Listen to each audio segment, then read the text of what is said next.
from the Cronkite studios in downtown Phoenix, this is Cronkite News. 'Tis the season for online shopping, and it's not just consumers that need to watch out.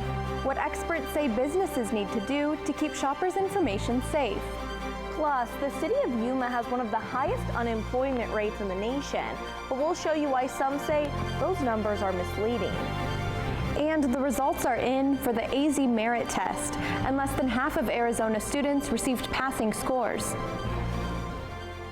Cronkite News starts now. Good evening and welcome to Cronkite News. I'm Sydney Glenn. And I'm Audrey Wheel. Thanks for joining us. It's the season of giving, but it can also be the season of taking, with scam artists targeting unsuspecting shoppers and vulnerable businesses for cyber fraud. Cronkite News reporter Elizabeth Blackburn is live in our Washington bureau with more. This holiday season, more people are shopping with mobile devices, but not all are buying. Recent research found that up to 1/3 of online purchases are abandoned. They're because of security concerns, and experts say security is the responsibility of both businesses and shoppers. So companies at all times should always follow the best possible online security precautions for their online company, but particularly during the holiday season when more people are providing financial information in transactions online. She says consumers should be aware when giving out information online, but companies are responsible for only asking for what is needed.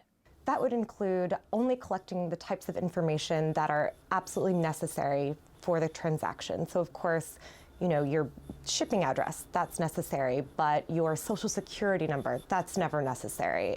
Being asked too much information was one of the top reasons people backed out of online purchases, according to the National Cybersecurity Alliance. And there can be more hacking scams at this time of year. Gartland says one type of attack is a phishing email leading users to a website that may appear legitimate but is fraudulent. Typically, people are encouraged not to click on links directly from the email, but to navigate on their own to the website. Also, to be alert if information is being asked for over email. She says if information is compromised, then people need to know about it. When you collect information, you must protect it, and that applies, you know, across the board, but particularly during the holiday season when more and more people are entering in their, you know, names, shipping addresses, billing information, credit card numbers. The National Cybersecurity Alliance also says almost 60% of the people surveyed were concerned about identity theft, and 46% were concerned about having financial information stolen. Reporting live in Washington, Elizabeth Blackburn, Cronkite News. We're tracking new developments in Washington in the debate over tourism and security following the Paris terror attacks. Late today, Arizona Senator Jeff Flake joined Democrat Dianne Feinstein to introduce the Visa Waiver Program Security Enhancement Act. Some of the key points in the act call for requiring people who have traveled to Syria or Iraq in the past 5 years to get a traditional tourist visa following an in-person interview with a U.S. consul official, requiring travelers using the Visa Waiver Program to submit biometric information in the form of fingerprints and a photograph before they travel to the United States, and requiring all Visa Waiver travelers to use an electronic passport, which is harder to tamper with. Senator Flake says passing the bipartisan legislation would be an effective start to ensure the Visa Waiver Program cannot be exploited by people with ties to terrorism. Arizona Governor Doug Ducey is facing challenges with the State Sheriff Association over a new border security strike force. Sheriffs say Ducey should give that money back to countries along the border and fix issues with DPS before spending money on a new force. But Ducey says the new force will add staffing and technology to target smugglers along the Mexican border. The Division of Customs and Border Protection that patrols the air and water has a new name and expanded role.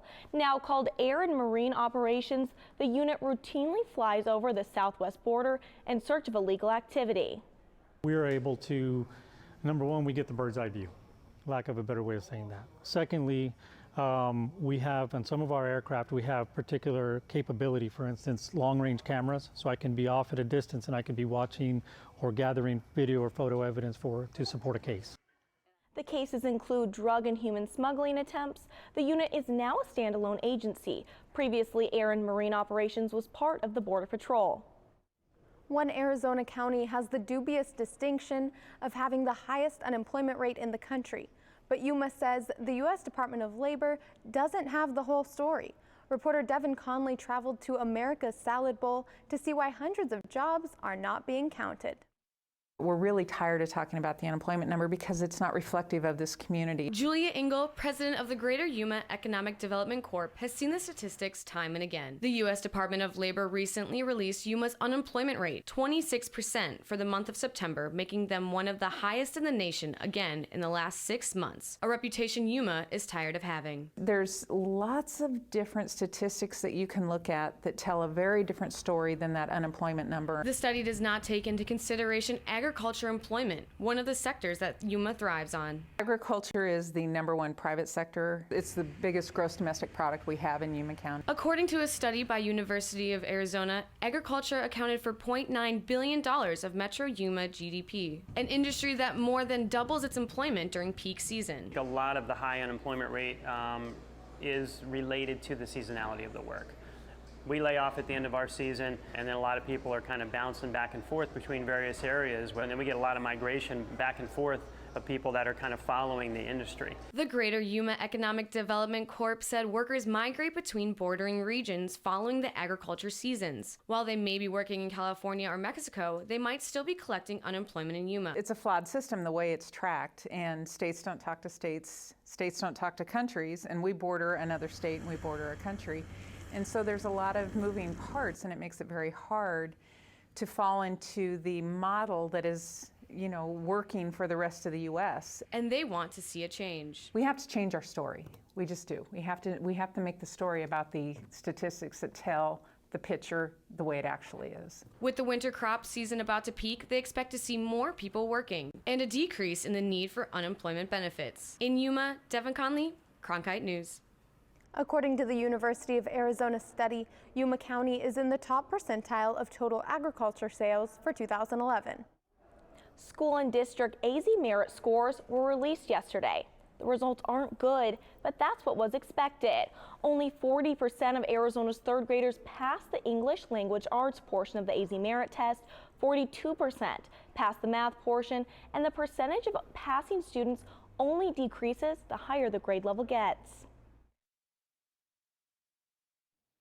The test, which replaced the AIM standardized exam.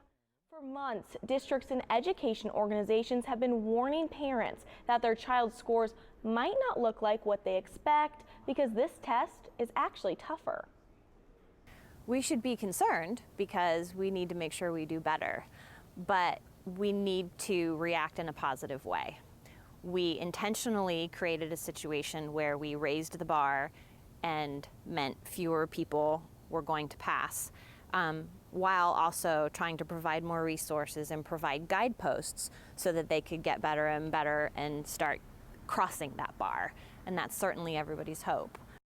Arizona adopted the new state standards in 2010, and this past year's AZ merit test measured where Arizona students stand. Younger grades seem to have a higher number of passing students because they entered school when the new curriculum was introduced. Police are investigating a rash of burglaries in Levine and say the cooler temperatures may be to blame. Maria Estrada spoke to police and a concerned Levine resident. As the temperatures cool down, you may be tempted to leave your windows open at night and even forget to close and secure them during the day. But those open windows are an invitation for burglars. Although it's a peaceful neighborhood, you know, it worries everybody around here, so we try to stay vigilant of what's going on around here. These burglaries hit close to home for this Levine resident, Blas Molina. I heard of my neighbor just recently down the street said he had somebody try to come into his house in the night. Police are warning everyone of the potential risks. They're looking for easy targets. They're looking for doors that are left unlocked, and now that the weather's getting cooler, people tend to leave windows open. Burglars Look for an easy opportunity, like leaving your garage control in your vehicle, giving burglars an easy entry. I have to take that garage door opener with you at night to make sure that nobody breaks into the car, takes the garage door opener, and has access to your garage. Take a look at the outside of your house through the eyes of a thief. Is it dark or overgrown, giving someone a place to break in out of the neighbor's sight? Something as simple as replacing a burnt-out light bulb can light an area. Removing the bushes and landscaping, trimming those back so that you're not creating hidden spaces. But most of all, keep your eyes open for you and those around you. If I see something strange going on, try to help my neighbors as well.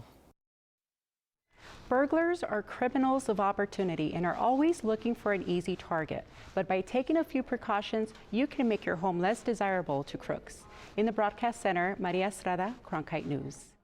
Thousands of Arizonans are estimated to be living with HIV, and they don't even know it. Coming up on Cronkite News, what one organization is doing to promote awareness and provide resources to those with the disease.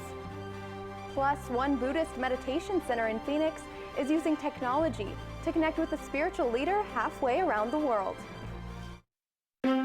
Growing up, my family had no real idea of where we came from. It's kind of like being in a fog because you feel like a piece of you is missing. What is the rest of my story? I saw African American Lives on PBS. I love the series, and there was a DNA kit that you could order to find out your African ancestry. And so I really got excited. My DNA results said that I was from Ghana. Wow. It just really opened me up to a whole new world, so I went ahead and started doing things. Now my mission is to write stories to have something to pass down to the next generation. It's important to know where you're from and to tell your children, teach them that.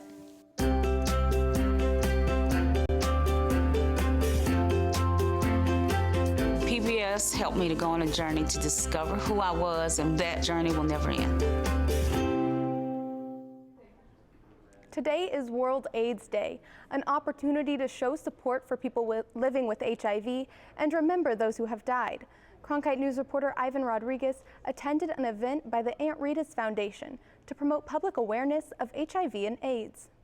These giant quilts are made up of many colorful blocks, and each one tells a story. We have brought in 15 sections of the AIDS quilt to commemorate World AIDS Day. These panels represent people that have lost their lives to AIDS, and today is the day that we try to focus attention on the disease and bring it back to the forefront of people's thinking. According to the Arizona Department of Health Services, it is estimated that 3,000 to 4,000 people in Arizona have HIV and don't know about it. I was diagnosed with AIDS in 2005.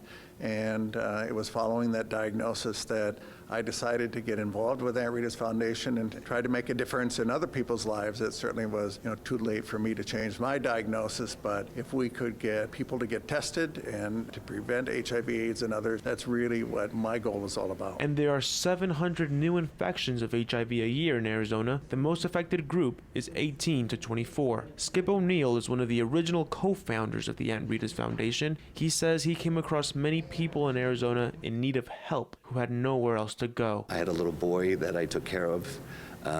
He was one of the first kids in Arizona tested positive. His family were hemophiliacs, and they got transmitted through needle sharing, and they had no income at all. With the funds we had, we helped pay their rent, buy them groceries, give them a place to live. People can view the AIDS quilt through Wednesday at the Parsons Center for Health and Wellness. Donations collected go to Aunt Rita's Foundation. In Phoenix, Arizona, Ivan Rodriguez, Cronkite News.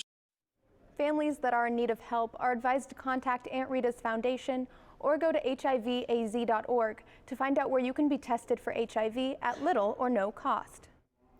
APS is partnering with the United States Navy to provide a Yuma Marine Corps base with extra power. APS will develop a small-scale power grid for the base. The grid will use diesel to generate electricity that will normally provide power to transmission lines that feed customers' homes. In the event of a grid outage, the facility will use a direct connection to provide power to the base. Digital technology is helping the faithful at a Tibetan Buddhist center in Phoenix connect with their spiritual leader on another continent. Cronkite News reporter Fan Wang shows us how.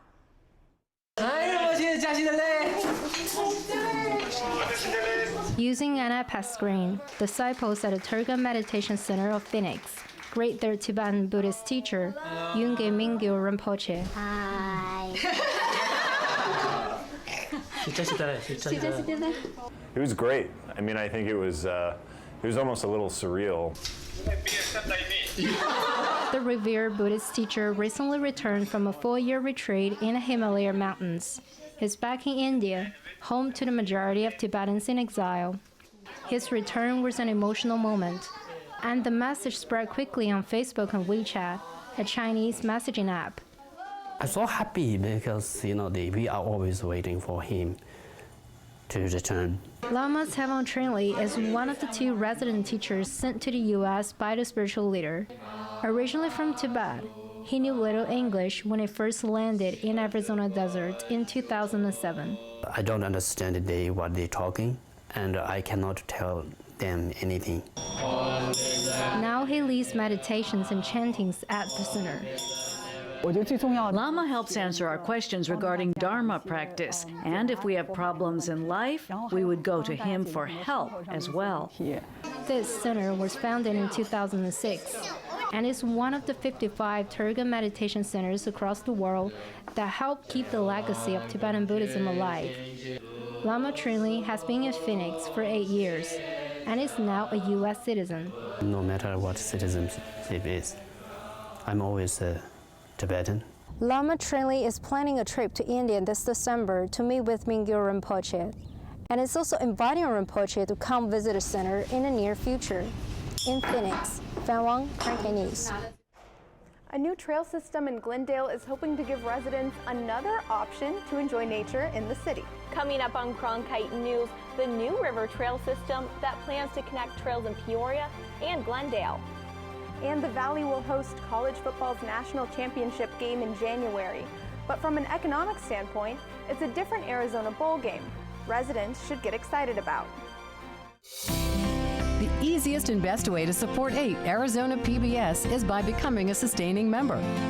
Your monthly contribution of $5 or more comes directly from your bank account or credit card, so you know your membership is always current. It also means no more renewal notices in your mailbox. So more of your dollars go to the programs you love. It's convenient for you, greener for us, and better for the planet. Become a sustaining member today. Tap into the art scene from coast to coast. Join the Art Beat Nation, a weekly series where you'll experience a rich cultural tapestry of art stories from across America. Meet artists, writers, composers, and performers setting the pulse of the arts in America now. Join us for a brand new episode of Art Beat Nation, Sunday at 5 on 8HD.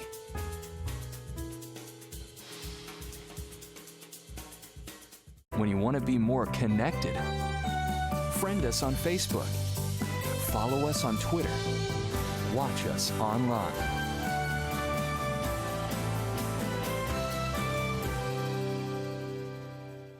Your favorite PBS shows, ready to watch when you are. Anytime, any place. Find more ways to explore than ever before.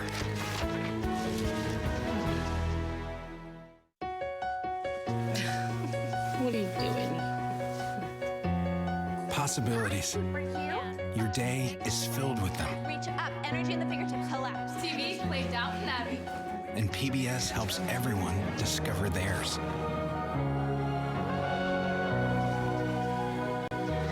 Anytime, anywhere. Up in the sky, you can see it. PBS, we're with you for life. The city of Glendale recently opened a new portion of the New River Trail system south of Northern Avenue and are planning on connecting their other trails together. Cronkite News reporter Eleni Dow shows us the trail system and what's next. The New River Trail system is over 20 miles long, starting from Bethany Home Road in Glendale all the way to Happy Valley in Peoria. Jim Halterman lives near the south end of the New River Trail system and has been walking his dog every day. It's an opportunity for me to exercise the dogs and kind of get, see a little bit of nature. The trail system goes along the New River Trail bank, and the south extension is west of the 101. The whole trail is away from traffic, but if you want to go into traffic, it is a short distance from shopping centers such as Westgate and the University of Phoenix Stadium, Park West, and Arrowhead Town Center. Safer travel for walkers, bikers, hikers.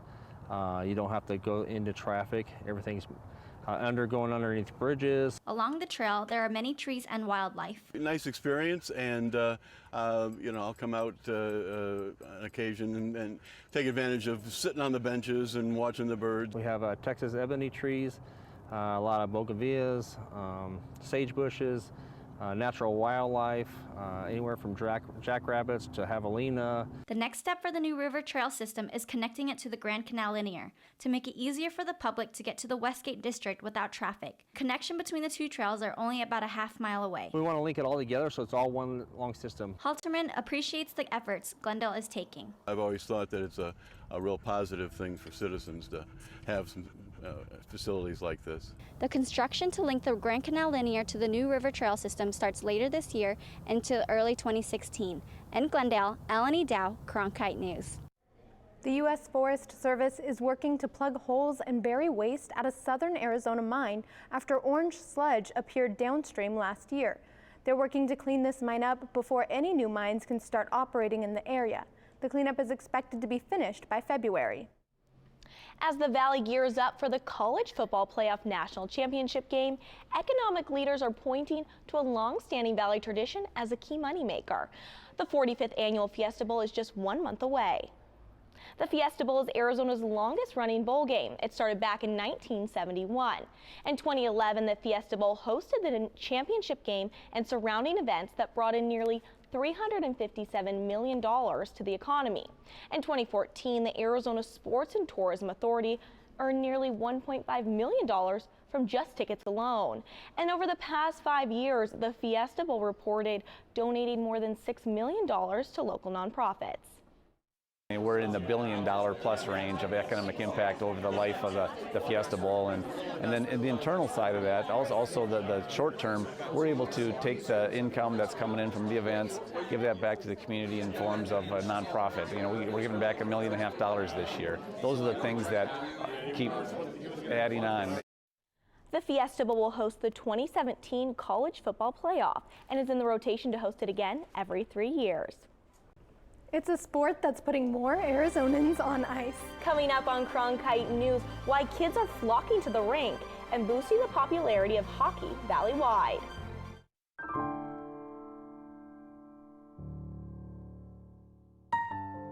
When I was a little girl, I never dreamed that I would have the opportunity to be a lawyer. And certainly I never thought that I could be an astronaut or an ambassador. Those were way beyond my wildest dreams. I don't know if what I've done would be considered success or not, but if success is defined as being happy or having something you love and something that you enjoy doing, then I guess I am successful, but I always want to do more. I am motivated to see this great world we live on and to get a better understanding of human interactions. We shouldn't be limited by glass ceilings or glass walls. We should be aspiring to the very best and then working hard to achieve it.